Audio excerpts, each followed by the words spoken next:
Lectura del Santo Evangelio según San Juan.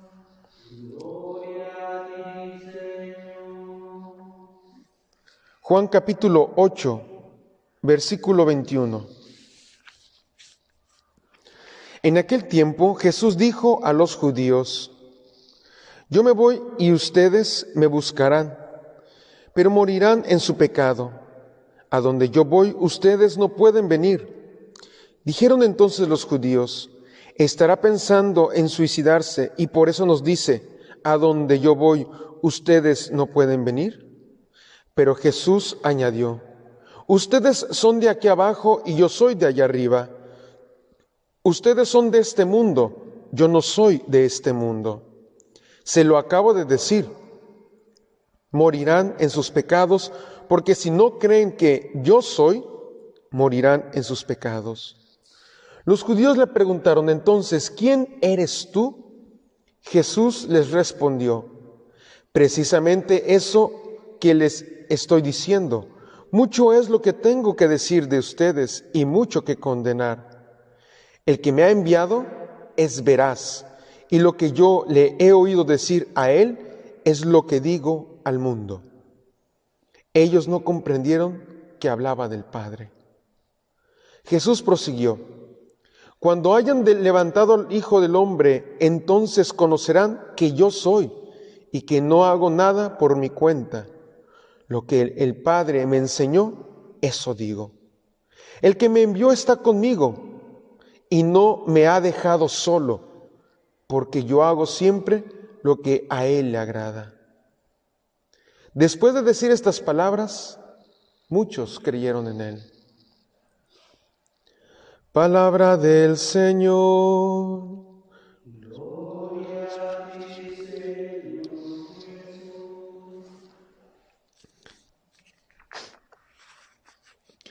Queridos hermanos, el día de hoy, nuestra iglesia, en la Sagrada Liturgia, en la oración colecta, lo que nos propone es poder pedirle a Dios una virtud, la virtud de perseverar. Dice, concédenos perseverar en el cumplimiento de tu voluntad. Para que esta cuaresma, dice, en esta cuaresma el pueblo crezca en dos cosas. Crezca en número y crezca en santidad. ¿Y esto qué significa? Que el cristianismo auténtico, el real, el que Dios quiere, no es un cristianismo solo de masas. Es decir, que gran cantidad, donde nos preocupemos por tener tantos bautizados que al final no garantizamos de que sean auténticos bautizados, en el sentido del ejercimiento de su vida, no de en cuanto que el bautismo no sea válido, es válido el bautismo, pero en la práctica viven como si no fueran bautizados. Por eso dice la oración colecta: ayúdanos a crecer en número y santidad.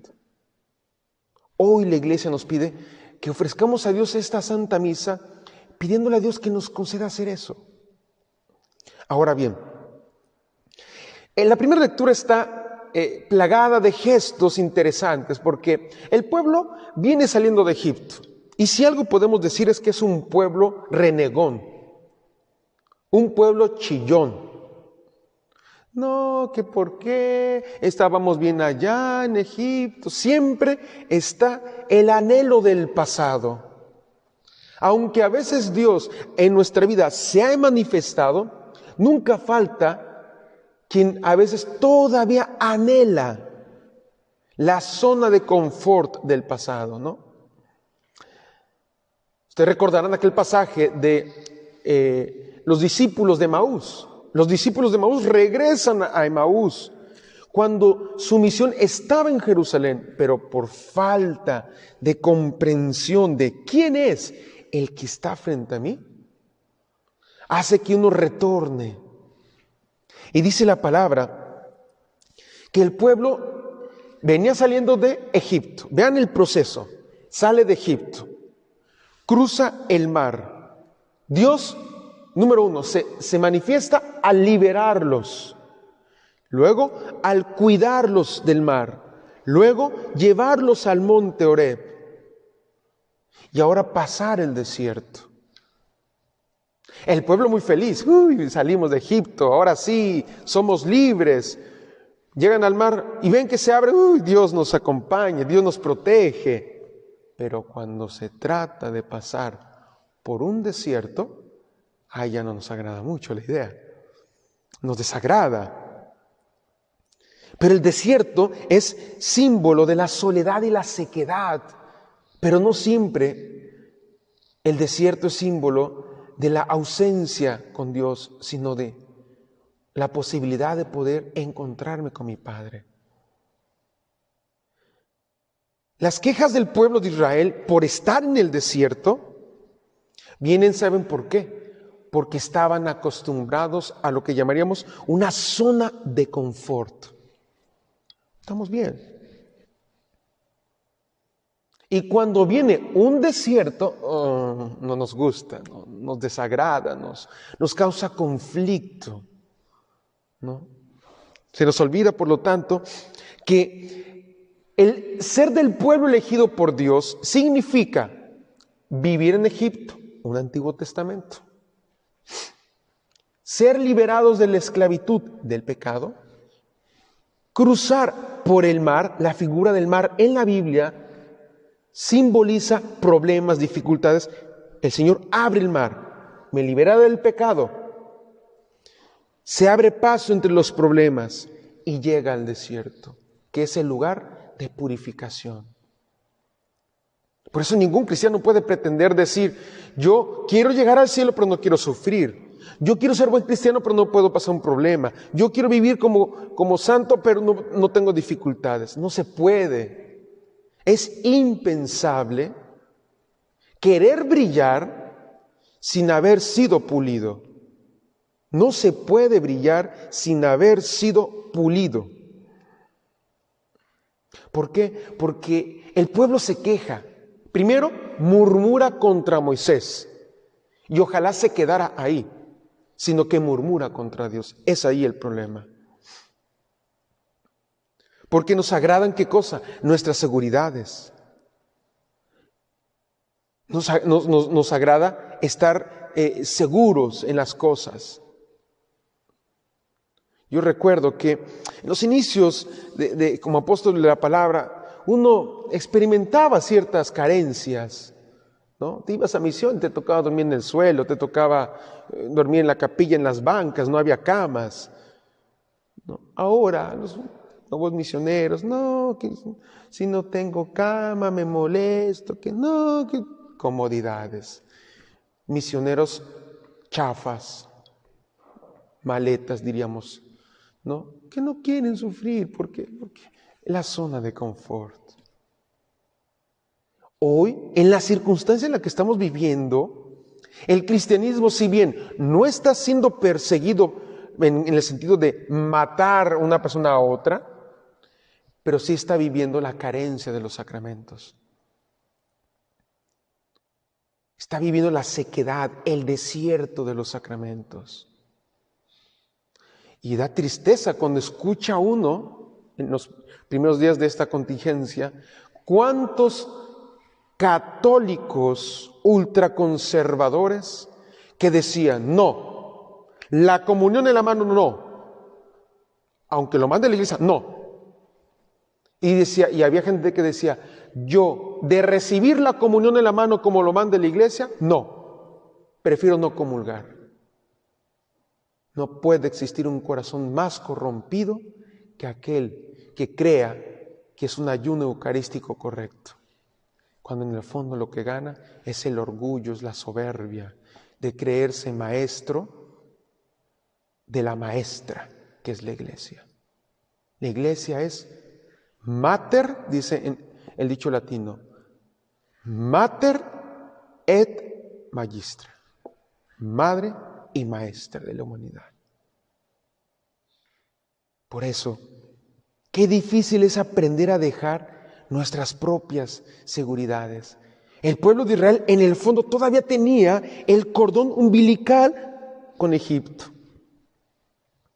Y qué difícil es quitarse este bendito cordón umbilical, porque nos da seguridades.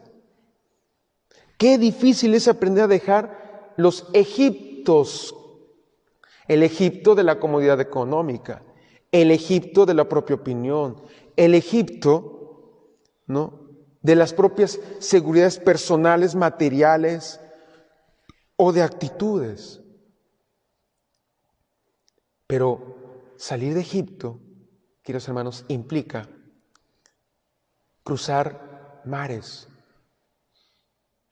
El pueblo estaba olvidando, se estaba perdiendo de la pedagogía de Dios. El pueblo estaba dejando pasar desapercibido que Dios estaba enseñándoles. Porque de la seguridad de Egipto los quiso pasar por el mar para darles a entender de que el Señor, cuando acompaña, no abandona. Y por eso dice la palabra que el Señor permitió cruzar. Número 2, ¿qué implica también dejar Egipto? Implica a veces vivir cierto tiempo en desiertos. Desiertos de problemas, desiertos de cosas que nos afligen, desiertos de cosas que nos atormentan, que nos roban la paz. Este tipo de desiertos a veces son necesarios porque nos permiten madurar en la fe cristiana. Muchos de hoy que medio valoraban los sacramentos, hoy se están dando cuenta de que quizás por vez primera no van a poder participar de la Semana Santa de manera presencial. Y ojalá que se haga realidad el deseo de la oración colecta. Oh Señor, que en esta Cuaresma pueda crecer el número de miembros, ¿en qué? En número y en santidad. La serpiente, dice el Señor, el pueblo se queja y entonces permite el Señor que haya serpientes. Y el pueblo empieza a morir porque hay serpientes venenosas y el Señor no abandona. Moisés, ven para acá, Moy, ven. Esa Moy de cariño, ven para acá. Haz una serpiente, ponen un palo hasta arriba, la serpiente de bronce. Si alguien es mordido por una serpiente de las que hay, de las venenosas, pero si está enfermo, mira la serpiente, quedará curado. La pregunta es, Padre, ¿la serpiente tenía poder propio para perdonar? Porque a veces los protestantes dicen, los católicos idólatras que tienen imágenes, que adoran.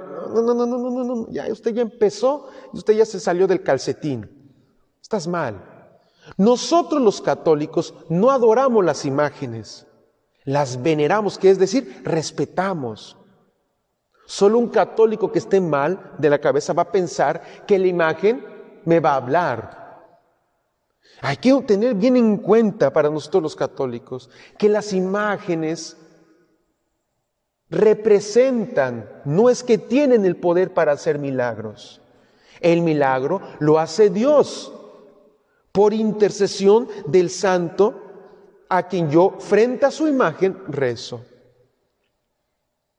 Pero las imágenes son objeto de nuestra veneración. Y Números capítulo 21, ahí está el claro ejemplo. ¿Quién hacía el milagro?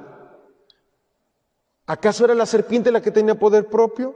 No era la serpiente, es Dios que se sirvió por medio de la serpiente de bronce.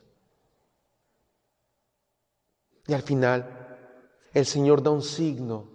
Fíjense, aquí se reintroduce nuevamente este conflicto de muchos de hoy en día. Dios utiliza un castigo pedagógico. Muchos de ustedes dirán, ¿cómo, Padre? Dios castiga si Dios es amor. Es porque usted entiende la palabra castigo de forma equivocada. De hecho, si uno lee la Real Academia Española, el término castigo no tiene nada que ver con el sentido de odio, sino que al contrario, todas las definiciones de castigo en la Real Academia Española incluso, tienen el sentido pedagógico de corregir. Dios castiga a su pueblo no porque lo odie, porque usted piensa castigo, lo asocia al rencor, al odio. No es el castigo del que habla la Biblia. El castigo de Dios es un castigo pedagógico, es decir, que busca enseñar, que busca educar. Dios no solo castiga por castigar. Dios no solo abre la herida para lavarla, sino también la sabe coser, sino que también la sabe curar. Y por eso, en el Evangelio que escuchamos el día de hoy, Jesús se enfrasca en un conflicto con la gente judía. ¿Quién eres tú? Todavía no lo reconocen. A estas alturas de la Cuaresma es para que muchos de nosotros ya lográramos descubrir quién es Jesús en mi vida, ¿no? Dice Jesús, a donde yo voy, ustedes no pueden ir. ¿Se va a suicidar? No. Jesús, ¿qué hizo, Padre? ¿Jesús se suicidó? No. Lo de Jesús no fue un suicidio. Porque suicidarse es cuando pierdes el sentido de la vida. Y Jesús no es que perdió el sentido de la vida, quiso perfeccionar la realidad de la vida. Padre, ¿Jesús fue asesinado? Tampoco fue asesinado. ¿Por qué? Porque ser asesinado es que mueres contra tu propia voluntad. Eso es ser asesinado. Y Jesús no fue asesinado. ¿Qué pasó con Jesús? Jesús se sacrificó, que es diferente. Las tres tienen que ver con la muerte: suicidio, asesinato y sacrificio. Jesús no se suicida, Jesús no es asesinado, Jesús se entrega. Jesús no dice, el Señor dice, tú no me quitas la vida, tú no me la estás quitando. Yo le entrego. Por eso la misa, ¿qué es? Un completo y perfecto sacrificio. Quitemos de la cabeza que la misa es una misa. Eso no es católico. La misa no es una fiesta. La misa es un perfecto y completo y santo sacrificio. Y dice Jesús, ustedes no lo entienden, porque a donde yo voy, ustedes no pueden ir. ¿Y sabes por qué dice eso? Porque hay una dureza en el corazón de los judíos. Y Jesús dice, por eso el que me envía es veraz. ¿Qué significa? Es verdadero. Lo que Él me envía a hacer es verdadero.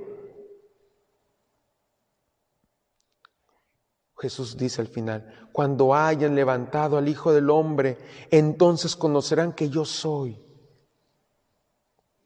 Hoy se evoca esta figura del Antiguo Testamento, así como la serpiente fue levantada en el desierto, así el Hijo del Hombre tiene que ser levantado. Jesús en el Nuevo Testamento es levantado en la cruz, no para sanar temporalmente, como lo hacía la serpiente, sino para salvarnos eternamente. Y finalmente, una frase que nos tiene que dar, hermanos, muchísimo consuelo, que dice el Evangelio del día de hoy, del versículo 29 y 30. Dice, el que me envió está conmigo y no me ha dejado solo. El que me envió está conmigo y no me ha dejado solo. Qué palabras de consuelo tan hermosas que el Señor hoy nos dice. Esas se llaman ideas fuerza. Cuando estés en una crisis, recuerda lo que dice el Evangelio de San Juan, capítulo 8, versículos 29 y 30. El que me envió está conmigo y no me ha dejado solo. Dice, porque yo hago siempre lo que a Él le agrada. Que el Señor pues nos permita tener esa fe como Jesús. que cuando sintamos que las cosas no resultan a nuestro tiempo ni como quisiéramos, recordemos esas palabras del Señor. El que me envió está conmigo y no me ha dejado solo. Que así sea.